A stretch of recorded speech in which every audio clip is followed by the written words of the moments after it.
तो स्वागत है पीडब्ल्यू के इस ऑनलाइन प्लेटफॉर्म के ऊपर। मेरा नाम लोकेंद्र सिंह है और आज की इस क्लास में हम लोग बात करने वाले हैं एल नीनो और उसका भारतीय अर्थव्यवस्था पर प्रभाव। जी हाँ दोस्तों, इस वर्ष एल नीनो की बात हो रही है और ऐसे समय में वर्षा सामान्य से कम होती है, जिसके कारण खरीफ और उसके बाद में रबी की फसल का उत्पादन कम होता है, जिसके प्रभाव से हमारे यहाँ पर ग्रामीण आय कम हो जाती है और उसका पूरी ओवरऑल अर्थव्यवस्था के ऊपर एक गहरा प्रभाव देखने को मिलता है।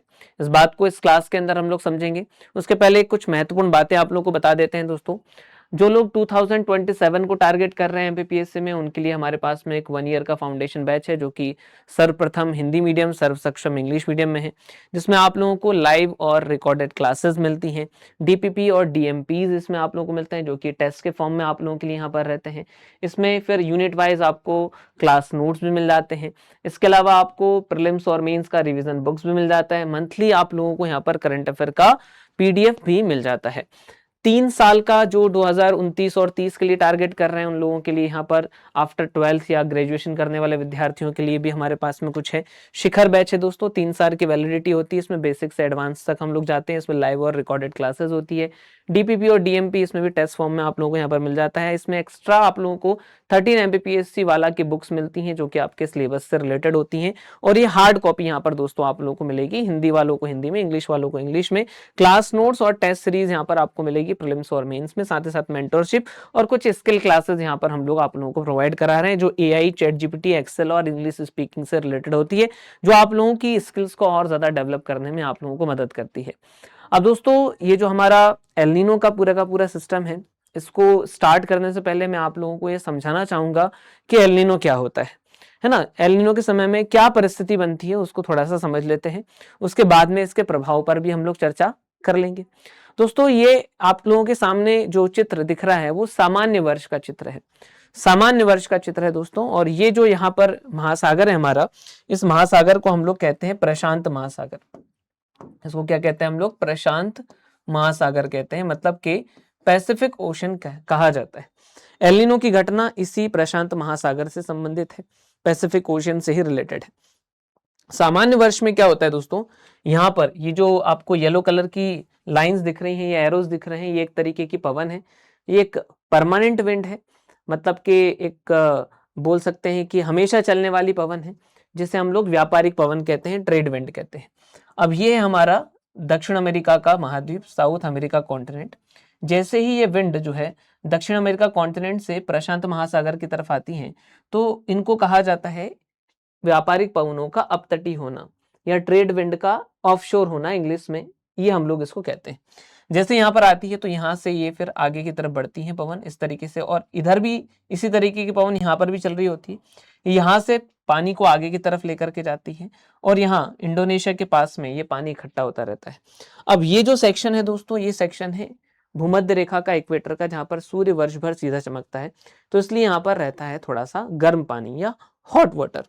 तो ये हॉट वाटर यहाँ से इस तरफ आ रहा है और यहाँ पर ये हॉट वाटर इकट्ठा हो रहा है। ठीक है, तो यहाँ पर एक्स्ट्रा हॉट वाटर इकट्ठा हो रहा है, जिससे यहाँ पर नॉर्मल से ज्यादा टेम्परेचर हो जाता है पानी का, और सामान्य से ज्यादा पानी इकट्ठा होने से यहाँ पर पानी का लेवल भी बढ़ जाता है।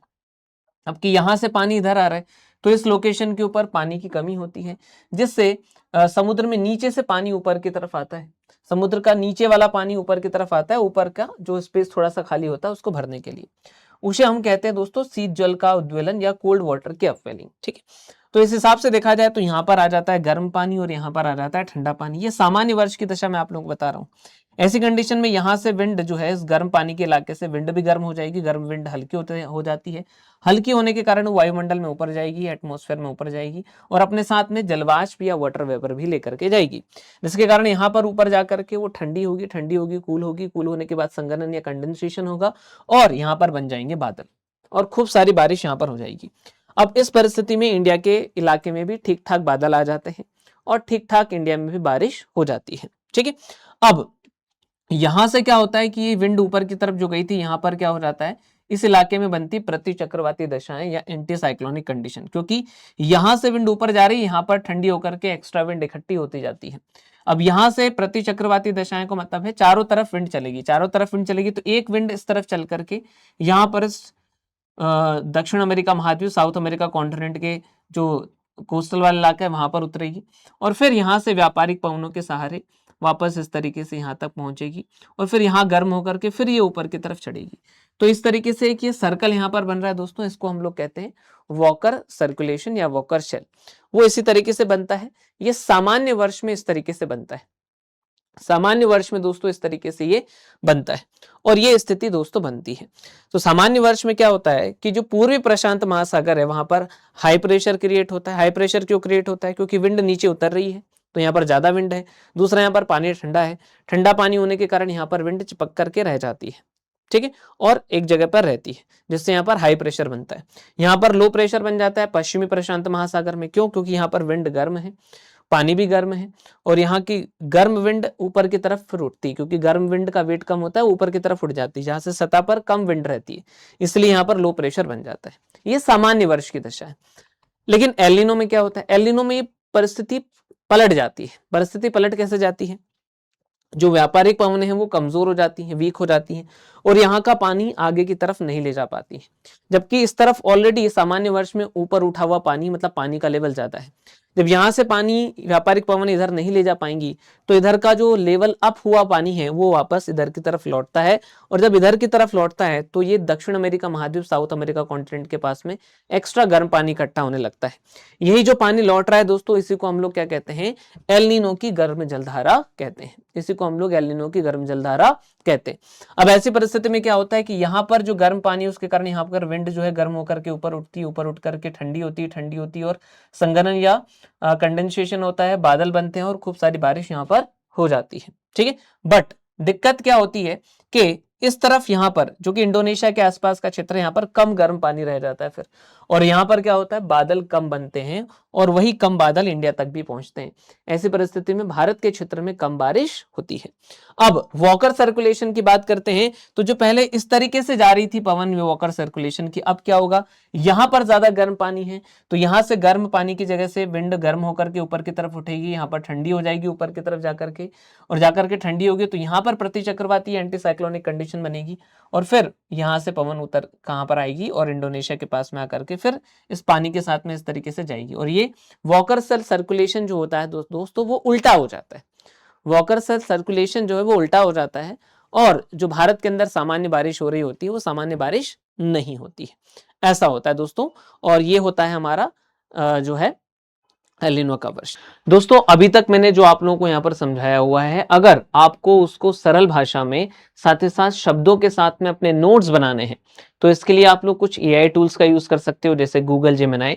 गूगल जेमिनाई में जाकर के, गूगल जेमिनाई आप लोग गूगल पर जाओगे तो वहां पर आप लोगों को मिल जाएगा दोस्तों। गूगल जेमिनाई में जाकर के आप लोग क्या कर सकते हैं? आप बस एक प्रॉम्प्ट वहां पर दे दीजिएगा गूगल जेमिनाई को कि एल नीनो प्रक्रिया को सरल शब्दों में डायग्राम के साथ में समझाएं।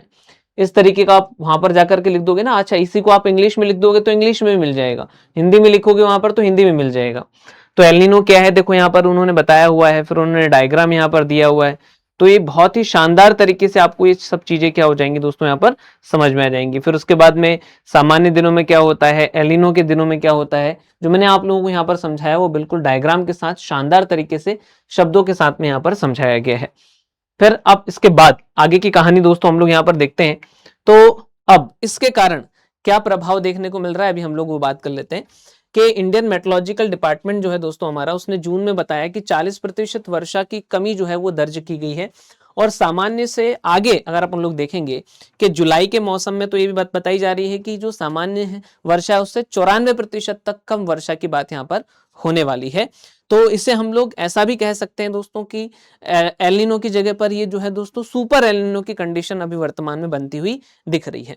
अब ये आप लोग सोचेंगे कि सही सर हमारे यहाँ पर तो ठीक ठाक बारिश हो रही है, बेटा आपके यहाँ पर हो सकता है ठीक ठाक बारिश हो रही होगी, लेकिन पूरे इंडिया के अंदर अगर देखेंगे तो जितने एरिया में बारिश पहुंच जानी चाहिए थी और जितने एरिया के अंदर बारिश होनी चाहिए थी उसकी अगर अपन बात करेंगे तो उसमें 40% तक की कमी दर्ज की गई है और नेक्स्ट मंथ में 94% तक की कमी दर्ज करने की होने की बात यहाँ पर देखी जा रही है।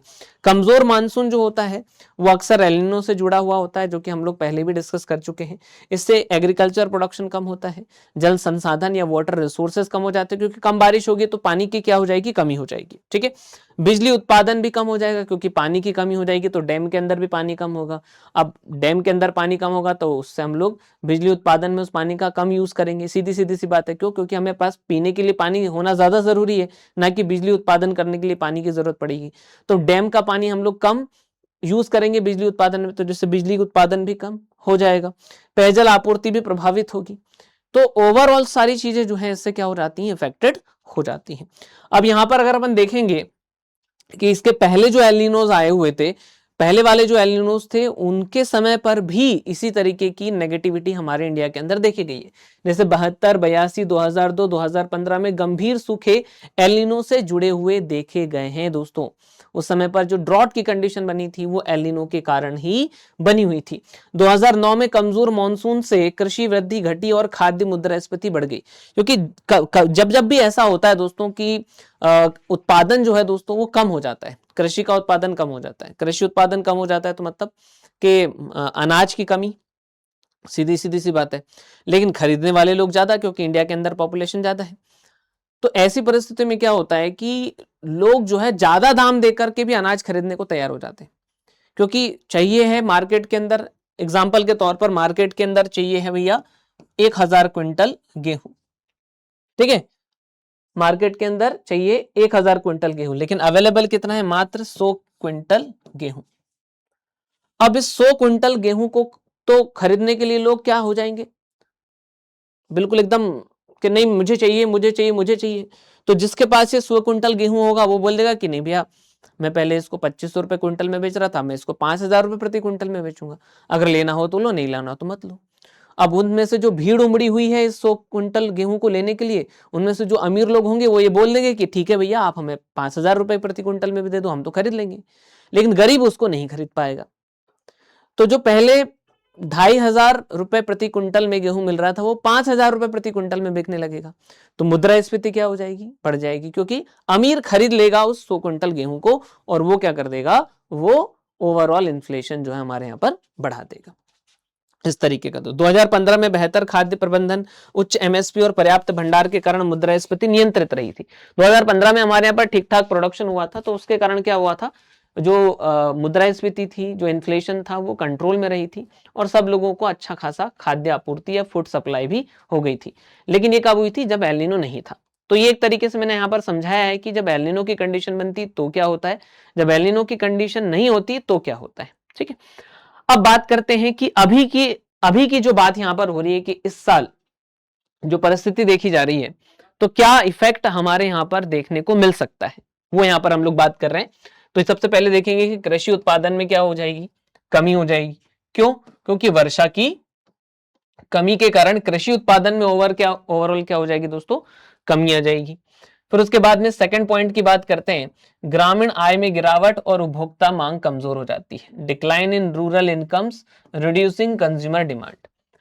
क्योंकि भाई देखो, अब अगर मान लो कृषि उत्पादन कम होगा तो एग्रीकल्चर प्रोडक्शन कम होगा तो किसान की इनकम भी कम हो जाएगी। इनकम कम हो जाएगी तो वो मार्केट में खरीदने भी कम चीजों को जाएगा ना।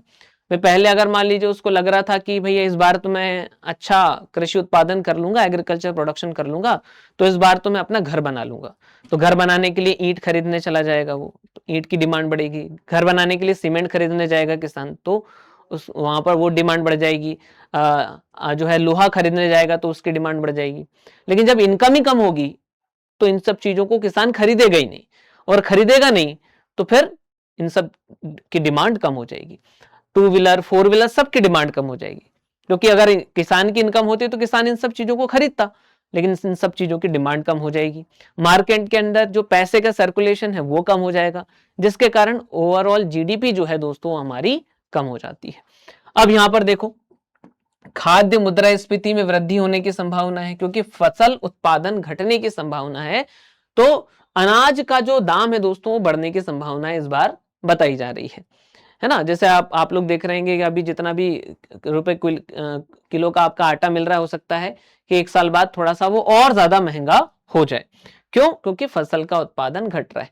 सीधी सीधी सी बात है, अगर फसल का उत्पादन घटेगा तो फसल या गेहूं, चावल ये सब मार्केट में कम अवेलेबल होंगे, लेकिन इनको खरीदने वाले लोग ज्यादा होंगे, तो अमीर लोग इनको ज्यादा दाम में भी खरीद लेंगे, और जो बेचने वाले हैं वो तो ज्यादा दाम में बेचेंगे ही। फिर भाई वो 100 रुपए की जगह 200 रुपए में बेचेंगे, और अमीर तो 200 रुपए में भी खरीद लेगा, तो अमीर उसको क्या कर देंगे, मुद्रास्फीति को बढ़ा देंगे। अब यहां पर बात करते हैं फोर्थ पॉइंट की, कि इससे ऑटोमोबाइल, उसके बाद एफएमसीजी और रियल एस्टेट जैसे क्षेत्रों पर नकारात्मक प्रभाव पड़ेगा।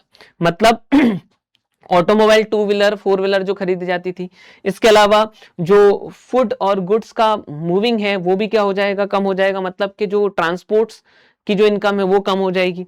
रियल एस्टेट्स की अगर अपन बात करेंगे, तो रियल एस्टेट में लोग जब नया मकान ही नहीं खरीदेंगे, क्योंकि लोगों के पास में इनकम ही नहीं होगी, तो नया मकान नहीं खरीदेंगे, तो ऐसी कंडीशन में रियल एस्टेट का भी गिरने की यहाँ पर संभावनाएं जताई जा रही है।